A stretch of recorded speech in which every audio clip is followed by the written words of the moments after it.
Good afternoon, everyone. I see people still connecting to their audio, so we'll give it just 30 more seconds and then go ahead and jump in. All right. I'm Jacqueline Clary, Vice President and Associate Counsel for Program Network Policy at NCTA and an ambassador for the WICT DC Baltimore area chapter.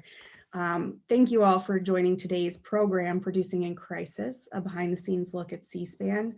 I know I'm very excited to moderate this panel. I've been looking forward to this discussion for quite some time. But before we jump in, just a few housekeeping administrative items. The chat panel will remain open throughout the discussion, so please feel free to submit comments or questions. And we will invite audience Q&A towards the end of the discussion. But in the meantime, please be sure to keep your audio muted unless you're speaking. And as a heads up, we are recording today's program. Now I'd like to turn it over to Robin Newton, Media Relations Specialist for C-SPAN and Marketing and Communications Chair for the WICT DC Baltimore Board of Directors, and Rachel Katz, Affiliate Relations Manager for C-SPAN and Membership Co-Chair of the WICT DC Baltimore Chapter. Jackie, thank you for that introduction, and thank you to WICT for hosting this event as an opportunity to discuss a day that most of us will never forget. I have the pleasure of introducing my colleague, Greta Broner. She is a managing producer and a regular host of C-SPAN's Washington Journal, the network's signature live national call-in program, where viewers talk directly to elected officials, policymakers, and journalists covering national policy debates. Behind the camera, Greta leads a team of event producers working to get C-SPAN's vast event coverage to air while leveraging the network's programming on Facebook, Instagram, Twitter, and more. Greta joined C-SPAN in 2007 from National Journal, where she was a reporter for Congress Daily.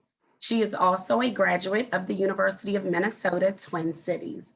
Over the years, Greta has had the honor of interviewing hundreds of people. Well, today, we get to see her on the other side of the table. But before that, Rachel Katz to introduce our other guest speaker. Rachel. Thank you, Robin, and thank you, Jackie. I'm excited to introduce you to my colleague and friend, Nate Hurst. Nate is the Deputy Politics Editor at C-SPAN, helping direct coverage of presidential, gubernatorial, House, and Senate elections around the country. Prior to joining C-SPAN in 2014, Nate covered Capitol Hill and the White House for Congressional Quarterly and Roll Call, was a Washington correspondent and business reporter for the Detroit News, and wrote for the Boston Globe, New York Times, Seattle Times, and Houston Chronicle. Nate is a graduate of Emerson College, a member of the National Lesbian and Gay Journalists Association, an avid harpist, has a Twitter account worth following, and has made 2021 much more enjoyable with our post-work weekly walks.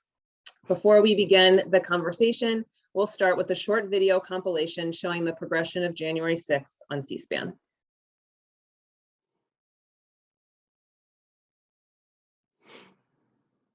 We are in the final step of the campaign happening on Capitol Hill today. The joint session will gather in the House, as we just read. It'll be followed by the Vice President, Pence, calling the session to order. Then each state's vote certification is read by a teller. If there's no objection, the process continues. Madam Speaker, the Vice President and the United States Senate.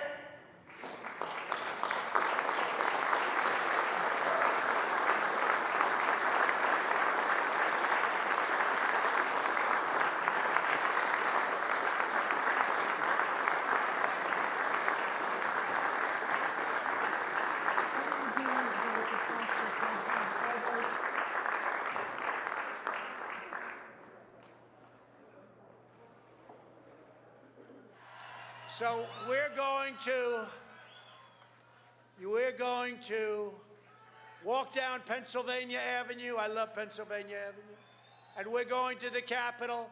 We're going to try and give them the kind of pride and boldness that they need to take back our country. So let's walk down Pennsylvania Avenue. I want to thank you all. God bless you, and God bless America. Thank you all for being here. This is incredible. Thank you very much. But we need to get back to the rule of law. That is what has been violated, truly, by the actions in these states. Thank you. With that, I yield back. The gentleman's time has expired. Without objection, the House is going to go back into recess.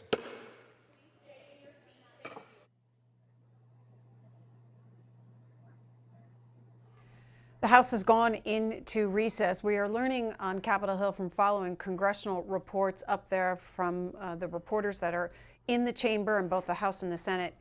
Manu Raju of CNN is reporting that the Capitol is now on lockdown amid a tense situation with demonstrators outside the building. According to Capitol cops, one of their producers, Ted Barrett, tried to leave the building, couldn't because cops said the building is on lockdown. People are being ordered to stay inside their offices. Now, the House has gone into recess. The Senate has also gone into a recess subject to call of the chair. The protesters for the president are inside the Capitol building. They're in Statuary Hall, crossing between the House and the Senate chambers. Let's listen and watch.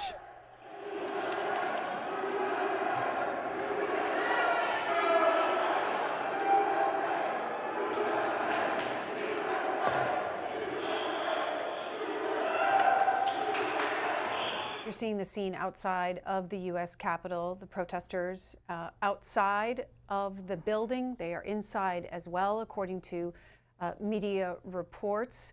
An alert was just sent out that there is more law enforcement on the way to Capitol Hill to get the situation under control. And you've heard from Congressman Raskin, Congressman Cuellar, and the delegate Stacey Plaskett that they all intend to move forward with the tally of the Electoral College after this situation on Capitol Hill is secured. Yeah.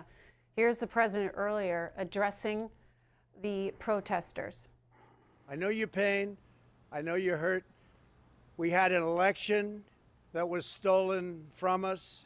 It was a landslide election, and everyone knows it, especially the other side. But you have to go home now. We have to have peace.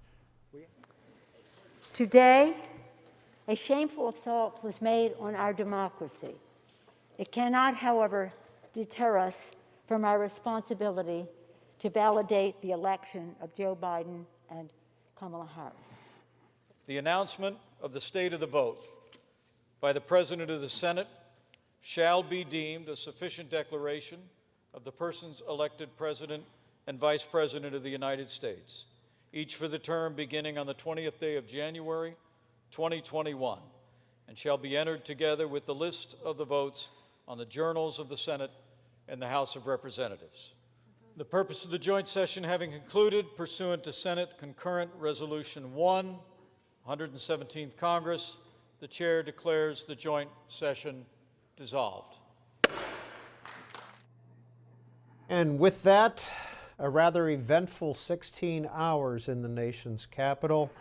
Joe Biden and Kamala Harris have been officially certified by Congress as the winners, and they will be inaugurated at noon on Wednesday, January 20th. Of course, live coverage here on C-SPAN.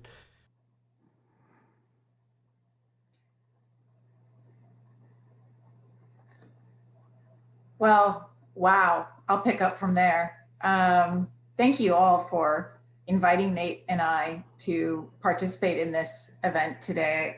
I know we have not been eager to look back on that day and to watch ourselves and to think about all that we did that day, but it's been useful to do so. And I really look forward to your questions. I'm going to start with just kind of before the events unfolded. You know, on big days like this, you and your producer are preparing ahead of time to watch the events unfold and inform your audience, you know, in a neutral, educational way of what they're going to see. You're going to do that verbally, you're going to do that with graphics. When you have the turn of events like we did, you are watching the events unfold and you are learning along with your audience. And that dynamic is, as you can imagine, and as many of you probably know, is unsettling. to say the least. And I just remember thinking through in real time what was going to be my strategy. And I know Nate was doing the same thing 6 floors below me in the studio. And so you're strategizing and asking questions of people that we interviewed, as we noted in that video. We talked to members of Congress, we talked to reporters, and you're thinking through what you're going to ask them as you're saying it. And so you're trying to find the right words verbally, and Nate, for his part, is trying to find the right words graphically to put on the screen, all without Nate and I being able to communicate, because this is happening so quickly. And we'll talk more about that later. But as you saw, and as you remember, that first objection to the state of Arizona happened. And that's when Nate and I and the others thought, okay, we've got a little bit of a break here. We know that they're gonna debate for a while. And, I thought about maybe I'll get some lunch or I'll go take a break and come back. But I decided to sit and listen. And I, at the same time, decided to sit and listen, went to C-SPAN's Twitter list of congressional reporters. And I thought I'll follow them so I can get some color of what's happening in the chamber, of what the cameras can't see. And I'm following and I'm seeing these reports of the protesters and of lockdowns, and Cannon had been locked down, and there was the DNC situation. And I remember saying out loud, I think they're going to recess. We better be ready for them to recess. And not moments later, they did. And I just had those few seconds to kind of collect my thoughts. And the only thing I could come up with was, I'm just going to start reading these tweets that I'm seeing. And as you saw in the video, that's what I started to do. I knew Nate needed time to think through what we were going to do next. And so I had to tap dance, essentially. And that's kind of what I came up with. And I knew I needed to just give the information that I knew, and that's it. And I also just remember in those, it was only about, I don't know, I think it was maybe 5 minutes or so before Nate had a clip ready of McConnell from the Senate floor just moments earlier. But in that time, that felt like 20 to 30 minutes of me tap dancing. There's no script on the prompter, and I have no information. There are more questions than answers. And I remember grasping for the word to describe what had happened. And I'm talking to the audience and thinking at the same time, what's the word? What's the word? What just happened here? And I wanted it to not be an over dramatization, but I didn't want to underreport it as well. And the word breach came to mind, and that's what I stuck with for the next 8 hours, was the word breach. From there, the next 8 hours was repeatedly telling myself to remain calm, to repeat and only repeat what I knew. So if we learned new information from a congressional reporter doing an interview with them, or a lawmaker, or something that we were seeing news reports on, was to only repeat that information. Again, to just not make it more than it was, but also not underreport the situation. Breaking news is not something that C-SPAN does. So Nate and I were in a world that we're not used to. And we were trying to adjust to that. And I'll just say, physically, Nate and I were in 2 very different locations. The studio that I was in, that you saw with the Capitol behind it, is on the 6th floor of our building. And in that room, there are the cameras, and that is it. So the host is in that room alone. 6 floors below me, Nate, the director, the audio techs, etc., they're in a studio together. They are robotically operating the cameras that are in the room with me. The only way that Nate and I can communicate is obviously he can get in my ear and tell me things that I need to know. He can write a note on the prompter for me. But the only way for me to communicate to him is to write a note, and I have a camera above me. And so I can scribble down a note. And so that led to, there were incidences that I can talk about later where, I'm trying to talk to the audience and write a note at the same time. Or I'm talking to the audience and Nate has to get in my ear and tell me. And so as you can imagine, your brain doing two things at the same time is not always easy. So I'll stop there for now. And as I said, I look forward to questions, and I want Nate to tell you all from his perspective what it was like in those first moments. Thanks, Greta. So as Greta was saying, we knew to plan for some unexpected things that day. One of my jobs is when producing the show is kind of to write, it's called a rundown, where it's kind of a list of all of the elements like graphics, video clips, various parts of the show that we have available. And I always kind of view it as a little bit of a choose your own adventure novel, because things do change throughout the day. We didn't know exactly how many objections there were going to be, or how fast they would come, how long they would take, et cetera. So I had kind of planned for what I thought were going to be all of the potential externalities of the day. That entire rundown, after the breach happened, I literally just put it in the recycling bin in the control room because it was useless from then on. Which, as Greta said, we're C-SPAN, we don't do breaking news normally. So we were very far off of our reservation. I think the fact that Greta and I both did have backgrounds in news writing and had covered breaking news did help us that day, because it kind of awakened this like very visceral internal thing that I remember from when I was a crime reporter, was one of my early jobs. And like, you kind of run toward the fire or run toward the murder scene, not away from it. And for this instance, the scene of the day was quite literally behind Greta. There were periods of the day where you could see the protesters walking behind her up Capitol Hill, which was quite an unusual scene for us. I can't say that I was in the control room at the exact time that the first unexpected recess happened. I was actually eating lunch about 10 feet away in our break room, and I was watching, but I was really hungry, and it was a special day at C-SPAN, so they had bought lunch, which is always super exciting to get free lunch. So as a journalist, you always take advantage of the free food, so that was me. But it took me approximately, I think, 4 bites in to realize I would need to ditch the sandwich and head on in. So Greta, during the 5 minutes that felt like 30 minutes for Greta, she was tap dancing through some tweets of the day, folks that were up there. I was starting to see kind of a pattern of who was where.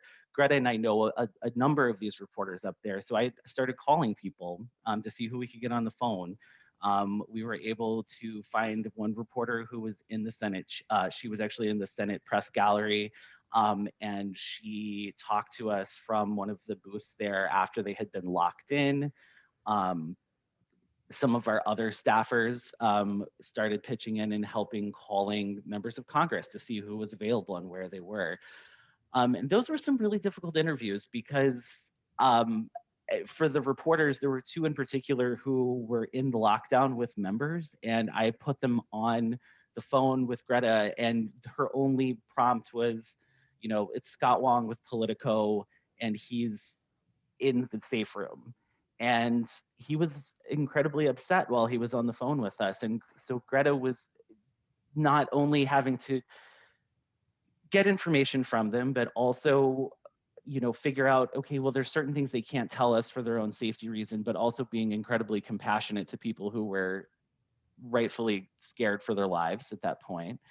And it was filling that time with useful information. As we continued through the afternoon, there was more video that was on social media that we could use. We actually sent one of our managing editors up with a phone, and he was shooting video of the protesters streaming up on the hill and going through the barriers. We had our own crews that were going up with additional cameras on the outside to show that scene.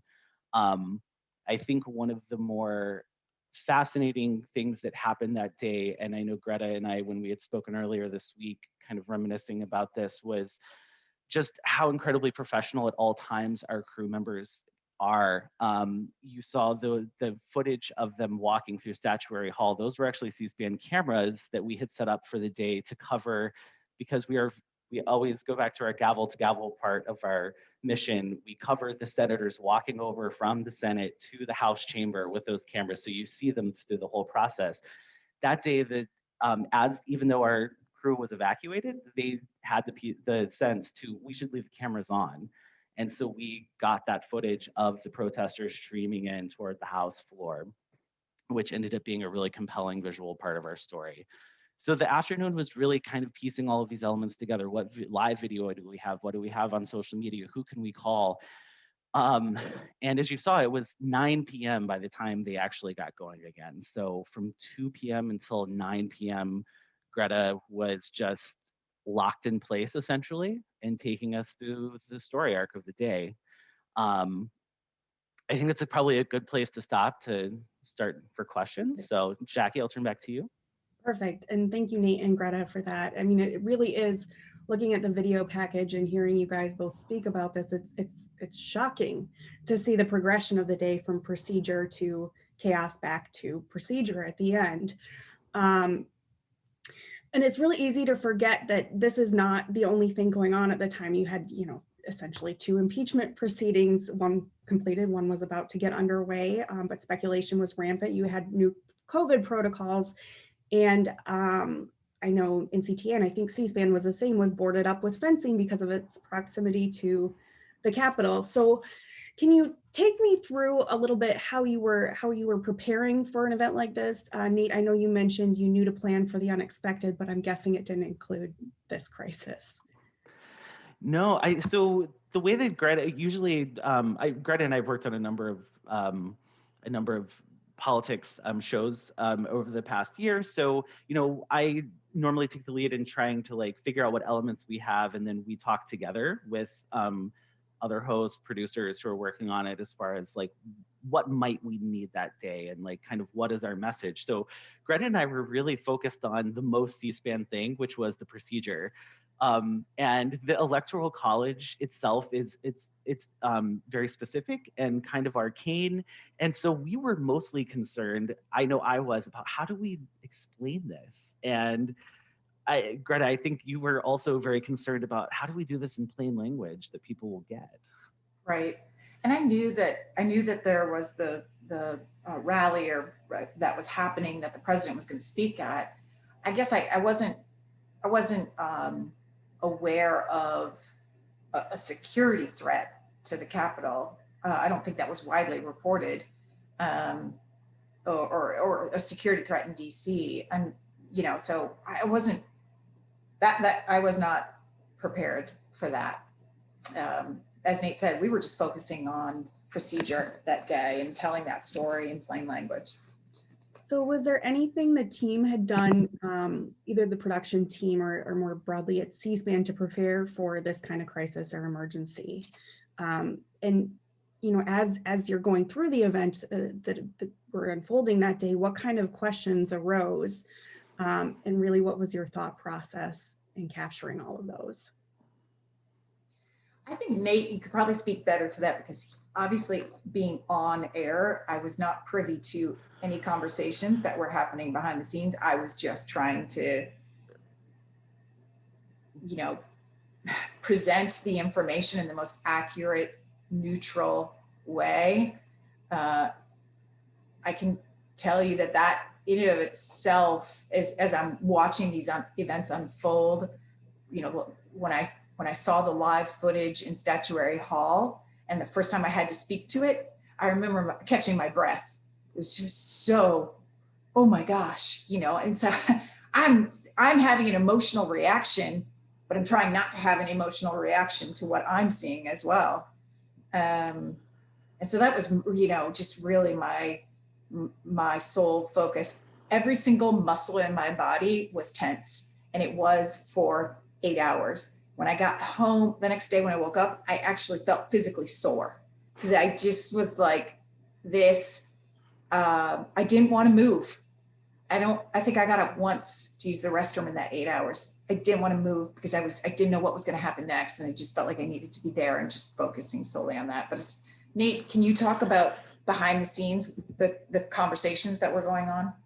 Sure. So in addition to, of course, just trying to worry about product and what's on air and what's coming next, so we figured out, I mean, within 10 minutes, I think, of realizing that the breach was serious and it was ongoing and this was not, we realized, okay, this is going to be a scene. So we had already planned, we knew that the actual procedure of the electoral vote counting was going to be long because of the objections that were expected, but we already had like another host that was supposed to come in. We got him to come in even faster because we needed to give Greta some sort of, you know, backup essentially.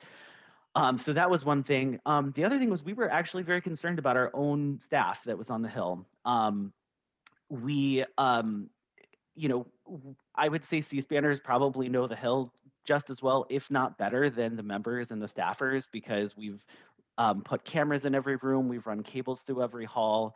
We know where all the like power outlets are and the bathrooms and everything. And it's still really scary when you talk to your camera crew and they can't tell you where they are. They're in a safe room. They said that they're safe. The Capitol Police said that they're safe, but we don't know where they are. We had to account for those people. That was mainly happening. Some of our management was keeping in contact with them. And then, you know, also worried about, okay, can we safely send people up to the outside of the Capitol to cover this, and where are we going to send them? Our decision-making process ended up with them on the east front of the Capitol, which is kind of like the flat part toward the Supreme Court, because most of the protesters were streaming up from the west from the mall. So we figured that was a way that they could see them and be safe. Keep in mind, it's also January. Most people hadn't been, I don't think anyone really had been vaccinated at C-SPAN. It's the height of the pandemic. People are sick. Most of the protesters did not have masks on. So, I mean, there were a lot of external concerns, not to mention the actual law enforcement layouts between our office and the Hill was changing minute to minute as different law enforcement agencies came in. There's fencing, you know, they were starting to like erect barriers, and then some of them got pushed down by, so it was just so many moving pieces at the same time. There were also concerns among the people who were on the first floor of our building. How safe was our building? I mean, these people just broke into the Capitol. Could they come in here? Do they, you know, do they know where we are? So there was a lot of external concerns. Also, I know Greta can say this. My mom called me a ton while I was in the control room, and she was extremely upset and, you know, didn't know where I was. And my partner's parents were seeing it on TV, and they thought I was in the Capitol, and they were concerned. And Greta, I know you can speak to that too. Your own, you know, your family was really worried about you. Yeah, I'll just talk about that. I mean, you know, I had my cell phone out there. I put it on silent, but I think my husband called enough times that it got through. So I was talking on television and he's calling me, and I knew he was worried and I knew my girls were worried. So as I'm talking to the audience, I'm texting to him at the same time, I'm safe. That's all I could write. And I did have the same concern that Nate was talking about the people getting into our building. I think the building had covered up C-SPAN that day and covered up like NBC. We have signage outside of the building and they covered that up. But there was one point when I was on air, we were about 2 hours into it, and the lights outside of the studio all went off. And I saw feet scurrying underneath, the shadow of feet scurrying back and forth.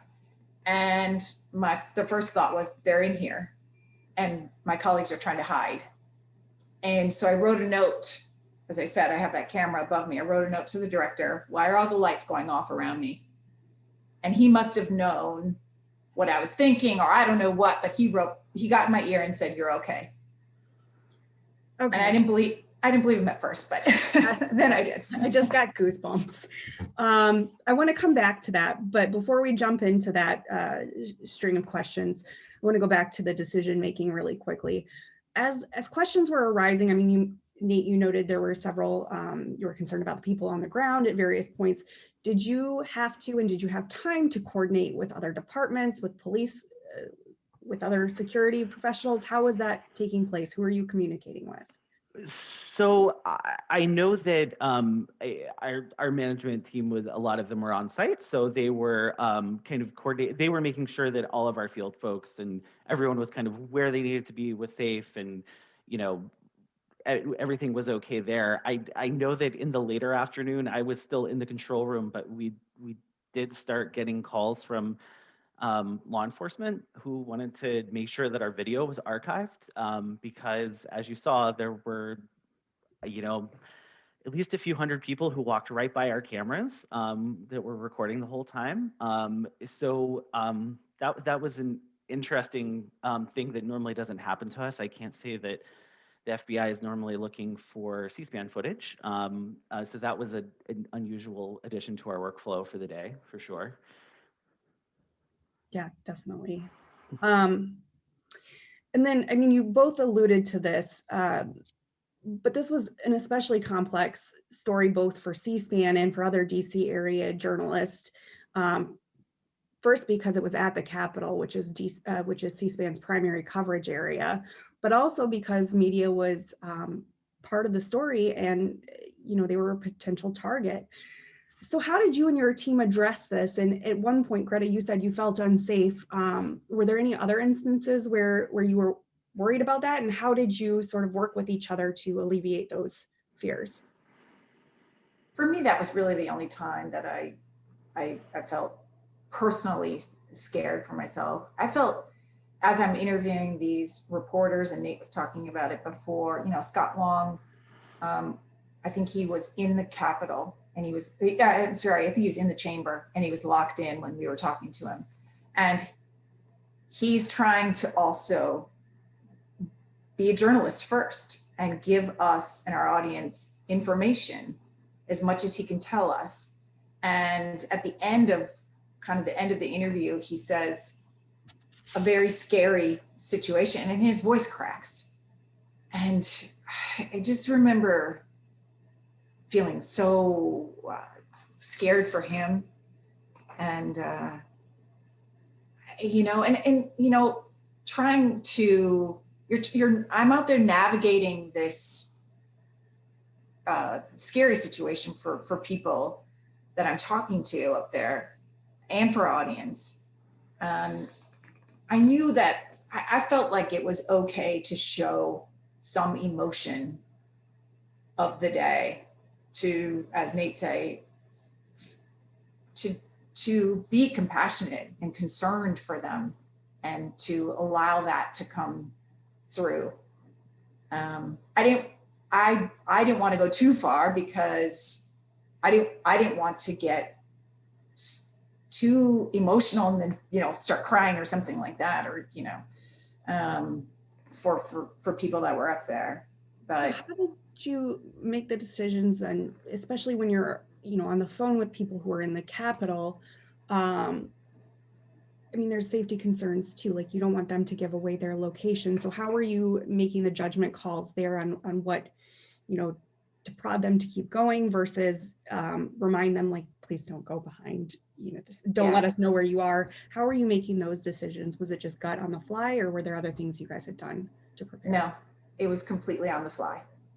There were no conversations. We couldn't, because it just kept unfolding before us. So there was no communication between Nate and I. So it was, for me, it was gut. And I would say sometimes I would go to ask a question, and then I would catch myself like, I don't want to ask it that way. So then I would rephrase it, because I did not want them to give away certain information. I knew this after the fact, that they were in, some of these reporters are in the undisclosed location with members of Congress who later I found out were telling them, get off your phone. Don't tell people where you are at. Don't even get on your phone. We don't know. They could find us, So the intensity of that room must have been pretty surreal for them. And so once you guys got beyond sort of the events of January 6th, did you have a team debrief to discuss, okay, these are the things that worked really well. Is there something that didn't work as well? And how would you cover this kind of event in the future? We did a little bit. With that night, we had a team meeting to just talk about, our vice president of programming, thanking all of us that were involved, and just talking about what was next, the next half of the night. Mm-hmm. As Nate said, Peter Slen took over for me around 8-ish. And then he was there till 4 o'clock in the morning, I think. And then I believe like a week later, we had kind of a debrief. It wasn't so much like, how would we do it differently? Because I think everybody knew we made the decisions that we had to make we had split seconds to decide. And it was, not so much a conversation about how would we do this differently, but I think always preparing for the unexpected, because then we knew there were going to be an impeachment proceedings. We got thrown a curveball during the impeachment proceeding too, where they recessed. I believe that was during the impeachment proceedings. And I remember I was in the chair hosting that day too. And the director, who was the same director from January 6th, said to me jokingly, he said, whenever you're in the chair, there's drama. And this also was a very informing event for our preparation for the inauguration coverage, which, the inauguration was, I'm sure everyone has seen multiple inaugurations. Inauguration is normally it's like, I always joke that it's C-SPAN Super Bowl. It's like, it's super fun to plan for. And it's really a visual treat for us. And I'll be honest, I had gone from being extremely excited about covering inauguration to kind of wishing there was any other producer available that day, because it was weird. We stayed in a hotel on the block of C-SPAN, and to get in, I think I went through 3 armed checkpoints and had to get my car sniffed by dogs at the C-SPAN garage before I parked. And it just was like the peak. I know a lot of the last year kind of felt like living in a dystopian novel, but I really, truly felt it going into inauguration. And I think, I couldn't plan for inauguration after January 6th without thinking, well, what if there's another armed insurrection? And so that did go into my planning for January 6th as, okay, how would we kind of get going in that mode again if it's something that we had to do? And I'll be honest, I think that it probably isn't going to inform my line producing going forward for any event on the Hill, because it was the one thing I never planned for it. But once it happens, you can't help but think, well, it could happen again. So. Yeah, and I think I'll always bring my lunch into the studio with me, even in the most routine events. I'll always have my lunch and my coffee, which I did that day. I had a Yeti full of coffee that I just had down on the side. And it was funny because about 4 hours into it, our co-CEO, Susan Swain, opened up the door to the studio. We were in a clip and she said, "Are you okay?" And I remember I had some times where I had self-doubt those 8 hours where I was like, you are bungling this. Like, come on, get it together. Keep focused. And when she opened up the door, I thought, oh no, I'm doing terrible. And she said, are you okay? And I said, yeah. And then she said, can I get you anything? I said, no. And she said, can I get you some coffee? I said, no, I've got my Yeti. Thank goodness we had coffee. I can't imagine making it through 8 hours sitting anywhere, much less trying to live through January 6th without coffee. I've got two more questions I want to run through really quick, but for the audience, I'm going to open it up to you guys for questions in just a moment. So please be thinking about those. We're definitely giving you a moment to jump in just a second. So one of the things for Nate and Greta that always impresses me about C-SPAN, actually, I think this is why it's so popular, and honestly, the popularity is growing amongst the younger generations, is that you provide access to the House and Senate without a lot of commentary or editing, which is crucial. But how are you sort of maintaining that and staying true to that mission while the events of January 6th were unfolding? That's yeah, that's a tough one. So you know, gavel to gavel is how we do everything. I mean, we were gonna. It cracked me up at the end of the video where Peter's son says, "Well, it's been an eventful 16 hours," which I think is just the most quintessentially C-SPAN understatement possible. Like, yes, it has been an eventful 16 hours, and that's exactly how we would word it. But I think for me, the guiding light is like, one, you kind of almost in a way, like I was viewing this as, okay, well, like we're going to get back to this procedure at some point. We're basically filling in until we get back to the procedure. Everything is completely crazy right now, but we're still covering this gavel to gavel. And that's what we're going to do. And we're just going to stay on air and keep going as much as we can. I think for covering an unusual breaking news thing like this, it was the context of it. You know, we were able to contextualize with showing the the former president now, you know, his remarks that day, throughout the day, how that changed. The people on the Hill were talking to them and listening to them talking about where they are and how this is unfolding for them, and the reporters who are up there. So I think kind of letting people speak without having talking heads was probably the best thing that we could do that day. Yeah, and I'll just say that on that though. I mean, that's what we do, right? Is we let America call in and let Washington know what they think about what they're doing out here. That makes us C-SPAN. That's one of the most unique things that we do. And that day, of course, we didn't open up the phone lines right away, and because, as I said, there's just so many more questions than answers. And so what are people reacting to? They don't know anything yet. We don't know anything yet. So I think it was about 3-4 hours before we decided to open up the phone lines. And we made that decision because now it was enough information was out there that people could react. But for a host, that's 4 hours without a script and with no phone calls, which are your safety net in our case. I mean, we don't have scripts. So as hosts, when we're out there, that's unlike other news operations. You have somebody that's writing a script in the teleprompter for your anchor. We don't do that. So whenever we host any of our programming, we are talking off the top of our heads. So that's why we talk very little. We try to talk very little. Otherwise you go down a rabbit hole and you get a little stuck. So for 4 hours without a script, without knowing what's happening, only speaking and repeating what you do know, getting as many reporters or lawmakers on to give more information. We were staying true to who we are. And then the next step was to opening it up to the public. Perfect. Now, thinking back throughout your career, are there any events or instances in which you've experienced similar types of crises or even drastically different outcomes than what you were expecting while you were on air or producing? And if so, can you provide an example of what that would be and how you dealt with it?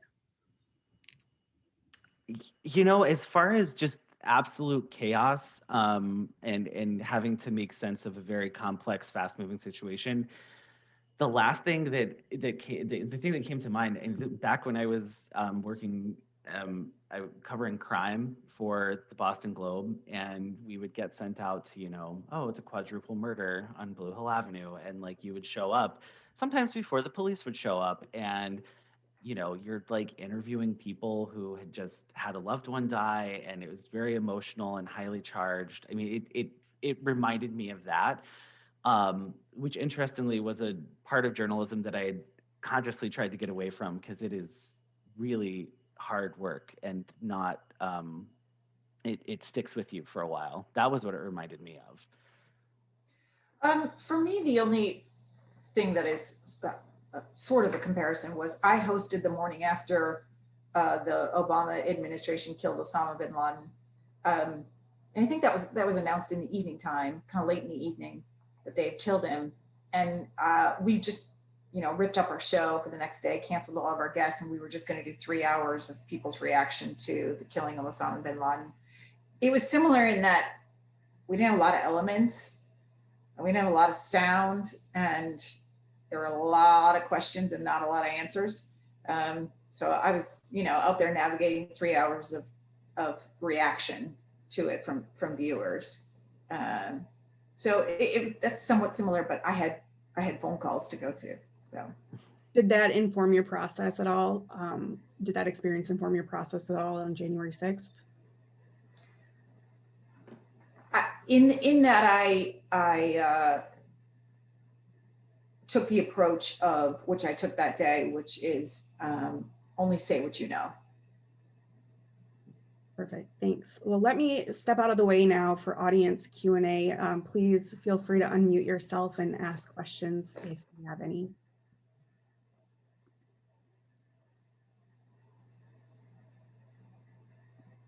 Hey, Jackie, this is Rob Stoddard. I'll jump in with a quick question, and I'm sorry that you can't see me. I've been a little Zoom challenged today. But first of all, to all of our colleagues at C-SPAN, thank you. This has been a fascinating session, and clearly you were doing God's work on on January 6th and well beyond. My question is, of course, not only are you a resource for the American people, but I know that news media in general tend to look at a lot of what you guys produce as baseline for what they utilize as well. So I'm wondering, as all of that was going on and you were trying to figure out the best way to report on it, to what extent were you engaging with other networks, commercial or otherwise? And how did you fulfill those obligations as well? Nate, do you know if behind the scenes there were conversations about getting video from CNN or Fox or anything like that? I know that there were conversations that particularly about the statutory hall cameras that we had set up. If I'm remembering correctly, so I should note that this is all in a very strange context of COVID reporting protocols, which Greta knows well, since she works with the standing committee for reporters up there. So there are pools for everything now that normally like networks would all send their cameras to. So we've been pooling cameras, and I know that there were talks about like, hey, can we get the feed of the camera from Statuary Hall? It seemed like the problem that day was that everyone kind of wanted it, and there was some technical issues getting the fiber feeds to where they needed to go.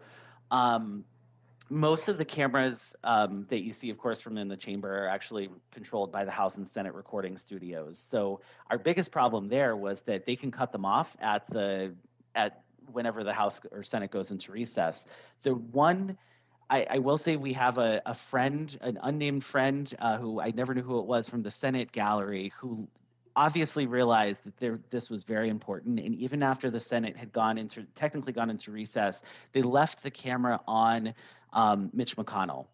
And so we had this video that we ended up cutting and Greta threw to, that was fascinating, of McConnell, like basically like just feverishly on his phone, like seeing what's happening, and people keep coming up to him and whispering in his ear, and you can see his face starting to drop. And it was probably the most informative video of the day, because you saw in real time the McConnell and the other Republican leaders realizing what the situation truly was. And this was, of course, after Pence had already been pulled out. So they knew things were quite serious. But yeah, it wasn't just the FBI that wanted our footage. It was also the other networks, which is a strange place to be in. That's great. Thank you. Thanks, Rob. Other questions? Hi, I'm Julie Liz Katz. I'm Rachel's mom. And Hi. so I'm a big fan of C-SPAN. So you said the FBI wanted your footage. Do you know what they've done with it since? I'm not sure. I am assuming that it was, I know that one thing that was interesting during the impeachment trial later in January was that we had footage from C-SPAN of the protesters that was then used by the Democrats as they were making the case against President Trump that they were showing. And so it was C-SPAN rebroadcasting C-SPAN footage that had been taken. So that was kind of meta and strange. But I don't know that there were any, I didn't remember seeing any of our footage as part of kind of the publicly released evidence that had come with some of the folks that were arrested. But there were hours of it, so I'm sure it was used.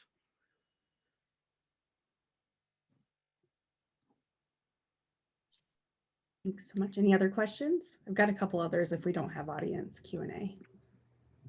Jackie, just one quick thing. I got to say how great it is to meet Rachel's mom. So thank you, Julie, for saying hi.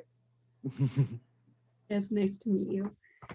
Okay, I guess we just have a few more minutes left. So I'd like to end with, now that we're again behind this, is there anything looking back you would have done differently?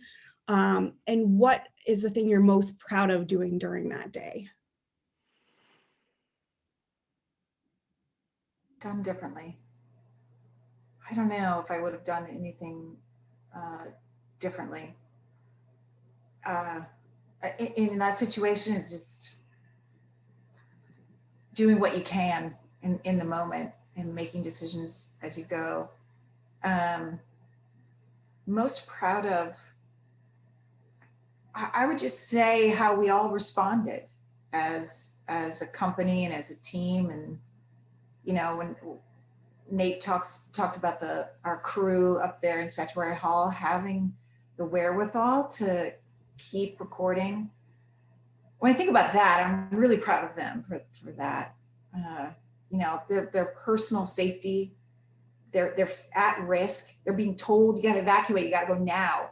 And for them to think through, I'm going to keep this camera going. It's that important. I think it's pretty cool. I would agree. I am most proud of, I'm like very frequently proud of our team at C-SPAN. I am so frequently impressed with just like the thoughtfulness and professionalism constantly throughout lots of tough situations, whether it's this or like we're on the 18th hour on a full day in Iowa, Greta freezing in the cold. I know she'll remember that. You know, and everyone just always is firing on full cylinders, but I felt like on January 6th, we were at our very, very, very best on a very, very difficult day. If there's anything I would have done differently, I honestly, the only thing I can think of is I definitely would have eaten breakfast that morning, so I wasn't so focused on that sandwich at lunchtime. But that's probably just like a good thing for, you know, health anyway. So I like that. Both of you had responses where what you would do differently includes food. I feel like I'm on the same page with that. So that is all the time we have for today. Big thank you to both Nate and Greta for this wonderful discussion, all the preparation that went into this. I know it wasn't easy going back and reliving January 6th, but I do think it was incredibly valuable for all of us to be able to talk through those experiences with you. I'd also like to say a big thank you to our sponsors, including C-SPAN, NCTA, Comcast, NBC Universal, and of course, WICT. And finally, a very special thanks to Robin Newton and Rachel Katz of C-SPAN and to Sam Bragg of NCTA for all of their work behind the scenes in really pulling this event together. Thank you hugely. And then lastly, for everybody in the audience, the WICT DC Baltimore chapter produces many events like this. And there's also one next Wednesday entitled Turn Your Natural Talent into a Powerful Strength. Please join us. And if you aren't already a member of WICT, please consider joining our chapter. You can learn more at wictdcbalt.org. And that's it. Thank you, everyone. Enjoy your weekend. Thank you, everyone, for having us. Thank you.